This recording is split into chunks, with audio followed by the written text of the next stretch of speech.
State government ಬರವನ್ನ ಹೇಗೆ ನಿರ್ವಹಣೆ ಮಾಡ್ತಾರೆ? ಬರಗಾಲದ ಅವ್ರು ಕೊಡ್ಲೇ ಇಲ್ಲ ಅಂತ ಅಂದಾಗ ನಮ್ಮ ಜನ ರಕ್ಷಣೆ ಮಾಡ್ತಕ್ಕಂಥದ್ದು ರಾಜ್ಯ ಸರ್ಕಾರ ಜವಾಬ್ದಾರಿ ಇದೆ, ಮಾಡ್ತೀವಿ. ಇದು ಒಕ್ಕೂಟದ ವ್ಯವಸ್ಥೆಯಲ್ಲಿ ಕಳೆದ 77 ವರ್ಷದಿಂದ ನಮ್ಮಿಂದ ಟ್ಯಾಕ್ಸ್ ತಗೊಳ್ಳೋದು 4.5 ಲಕ್ಷ ಕೋಟಿ ಟ್ಯಾಕ್ಸ್ ಕೊಡ್ತೀವಿ ನಾವು. ಯಾರು ತಿಂದು ಕೊಡ್ತಾರೆ? ಹೈಯೆಸ್ಟ್ ಟ್ಯಾಕ್ಸ್ ಪೇಯರ್ ಮಹಾರಾಷ್ಟ್ರ ಬಿಟ್ಟರೆ ಕರ್ನಾಟಕ.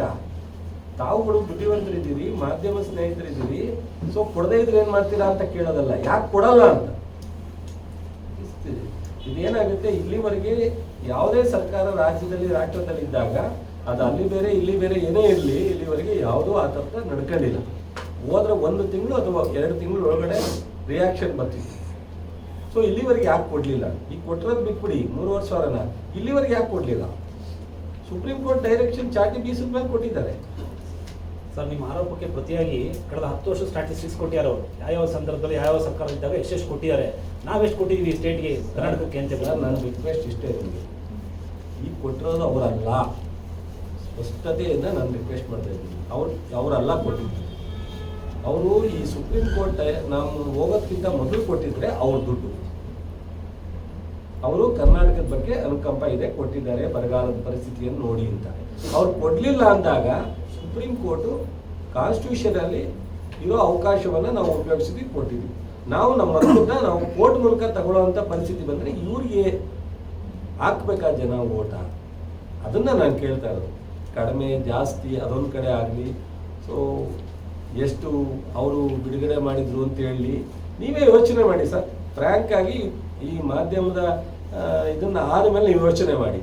ನಾವು ಸೆಪ್ಟೆಂಬರಲ್ಲಿ ಕೊಟ್ಟಿದ್ದೀವಿ ಸರ್. ಇಡೀ ರಾಷ್ಟ್ರದಲ್ಲಿ ಬರಗಾಲಕ್ಕೆ ಫಸ್ಟ್ ಮೆಮೊರಂಡಮ್ ಕೊಟ್ಟಂಥದ್ದು ಕರ್ನಾಟಕ ರಾಜ್ಯ. ಸೊ ಅದಾದಮೇಲೆ ಅವ್ರು ಬಂದು ಇಲ್ಲಿ 11 ಜಿಲ್ಲೆನ 13 ಜಿಲ್ಲೆನ ವೀಕ್ಷಣೆ ಮಾಡಿ ವಾಪಸ್ ಹೋಗಿ ರಿಪೋರ್ಟ್ ಕೊಟ್ಟಿದ್ದಾರೆ. ನಾನು ಕೃಷ್ಣ ಬೈರೇಗೌಡರು ಪ್ರಿಯಾಂಕರ್ಗೆ 3 ಬಾರಿ ಹೋಗಿದ್ದೀವಿ. ಸಿದ್ದರಾಮಯ್ಯನವರು ಅಮಿತ್ ಶಾ ಮತ್ತು ಮೋದಿಯವ್ರನ್ನ ಭೇಟಿ ಮಾಡಿದ್ದಾರೆ. ಬೆಂಗಳೂರು ಮೋದಿಯವರು ಬಂದಾಗ ಮತ್ತೆ ರಿಕ್ವೆಸ್ಟ್ ಮಾಡಿದ್ದಾರೆ.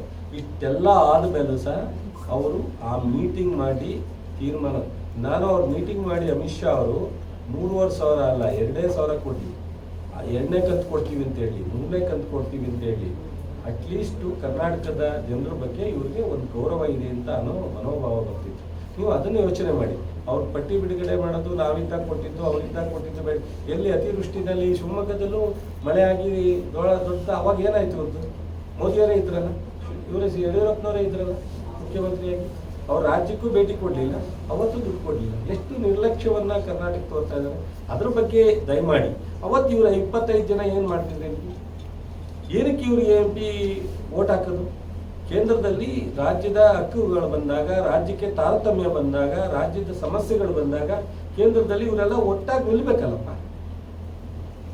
ಪಾರ್ಟಿ ಬಿಟ್ಟು ನಿಲ್ಬೇಕಾಗುತ್ತೆ, ಪಕ್ಷ ಬಿಟ್ಟು ನಿಲ್ಬೇಕಾಗುತ್ತೆ. ಅದೇ ತಮಿಳುನಾಡಿನಲ್ಲಿ, ಆಂಧ್ರದಲ್ಲಿ, ತೆಲಂಗಾಣದಲ್ಲಿ ನೀವು ನೋಡಿ ಎಲ್ಲ ಯಾವ ರೀತಿ ಹೋರಾಟ ಮಾಡ್ತಾರೆ. ಅವ್ರದೇ ಪಕ್ಷ ಆಡಳಿತದಲ್ಲಿದ್ದರೂ ಹೋರಾಟ ಮಾಡ್ತಾರೆ. ಅವರು ನಮ್ಮ ರಾಜ್ಯಕ್ಕೆ ಅನ್ಯಾಯ ಆಗಿದೆ, ಇವ್ರು ಯಾಕೆ ವಹಿಸುತ್ತಲ್ಲ? ಇವರು ಅಮಿತ್ ಶಾ ಅವರು ಮೋದಿಯವರು ಹೇಳ್ದಂಗೆ ತಲೆ ಆಡ್ಸೋದಕ್ಕಾದ್ರೆ MP ಆಗಿ ಯಾಕೆ ಹೋಗ್ಬೇಕು? ಅದು ಮುಖ್ಯ.